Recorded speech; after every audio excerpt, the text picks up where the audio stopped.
Hello students, আমি Nitish sir জ্ঞানজ্যোতি coaching সেন্টারের পক্ষ থেকে তোমাদের প্রত্যেককে জানাই আরও একবার স্বাগত।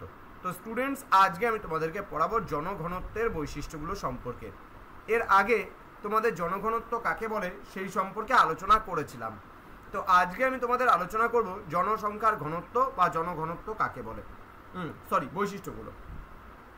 তো ক্লাসটি শুরু করার পূর্বে তোমাদেরকে বলবো, যারা এখনও চ্যানেলটিকে সাবস্ক্রাইব করনি তারা অবশ্যই চ্যানেলটিকে সাবস্ক্রাইব করে পাশে থাকা বেল আইকন অল প্রেস করে রাখো, যাতে নেক্সট টাইম থেকে কোনো ভিডিও আপলোড করলে তার নোটিফিকেশন সবার আগে তোমার কাছে পৌঁছে যেতে পারে। এছাড়া তোমরা যারা ভাবছো যে অনলাইনে আমাদের কাছে পড়বে, তোমাদের ক্লাস নেবে হচ্ছে আমাদের সুকান্ত স্যার। তো তোমরা যদি আমাদের কাছে অনলাইনে পড়তে চাও এবং নোটসপত্র পেতে চাও তাহলে অবশ্যই যোগাযোগ করো আমাদের অফিসিয়াল নাম্বার 7076398606 নাম্বারে অথবা 6295916282 নাম্বারে। তোমাদের টোটাল কোর্স ফি রয়েছে শুধুমাত্র 1199 থার্ড সেমিস্টারের জন্য। এবং আজকের এই ক্লাসটি মেজর জিওগ্রাফি খুব গুরুত্বপূর্ণ। ওকে, জনঘনত্বের বৈশিষ্ট্য বলতে কি বোঝো? দেখো, জনবসতির ঘনত্ব মানুষ এবং দেশের আয়তনের মধ্যে পরিমাণগত সম্পর্ক কিন্তু নির্দেশ করে। এর দ্বারা কোনো দেশের বা অঞ্চলের মানুষের জীবনযাত্রার মান সম্পর্কে নিশ্চিত ধারণা লাভ করা যায় না। জনবসতির ঘনত্ব দ্বারা কোনো দেশের মোট জনসংখ্যা সম্পর্কে জানা যায় না।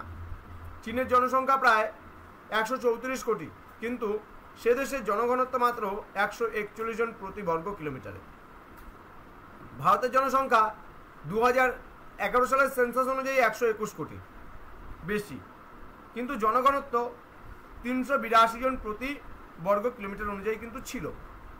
যেহেতু আপডেটটা এখন নেই কেন, তার কারণ 2011 সালের পরে সেন্সাস কিন্তু হয়নি। এখন আনুমানিকভাবে অনুমান করা হয় ভারতের জনসংখ্যা প্রায় 142 কোটি ছাড়িয়ে গেছে।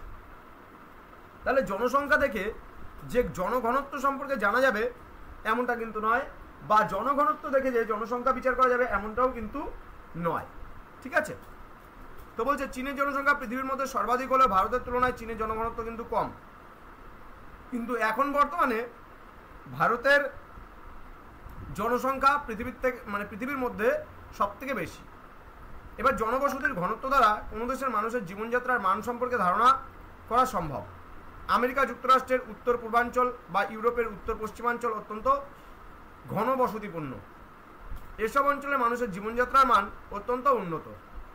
অন্যদিকে দক্ষিণ এশিয়ার ভারত বাংলাদেশ অত্যন্ত জনবসতিপূর্ণ হলেও এসব দেশের মানুষের জীবনযাত্রার মান তেমন কিন্তু উন্নত নয়।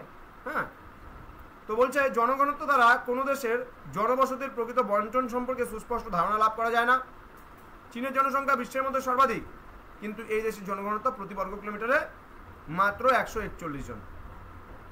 এটা জাস্ট 2011 সালের কথা বলছি, কিন্তু আমি 2011 সালের সেন্সাস অনুযায়ী। ওকে, তো এরকমভাবেই আমরা যদি দেখি, চীনের অধিকাংশ মানুষ প্রধানত পূর্ব এবং দক্ষিণ চীনের নদীর অববাহিকা অঞ্চলে বসবাস স্থাপন করেছে।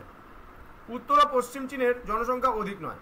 মিশরের জনঘনত্ব 84 জন প্রতি বর্গ কিলোমিটার, কিন্তু মিশরের অধিকাংশ মানুষ নীল নদের উভয় তীরে কৃষি এবং শিল্প সমৃদ্ধ অঞ্চলেই কিন্তু বসবাস করে। তো এই ছিল জনঘনত্ব সম্পর্কিত আজকে আলোচনা। তো অবশ্যই ভিডিওটি বন্ধুদের সঙ্গে শেয়ার করবে। আমাদের কাছ থেকে নোটসপত্র পেতে চাইলে অবশ্যই যোগাযোগ করো আমাদের অফিসিয়াল নাম্বার। দেখা হচ্ছে আরও একটা নতুন ক্লাস নিয়ে। তোমরা প্রত্যেকে ভালো থেকো, সুস্থ থেকো। Thank you so much. Thanks for watching. After all, thank you.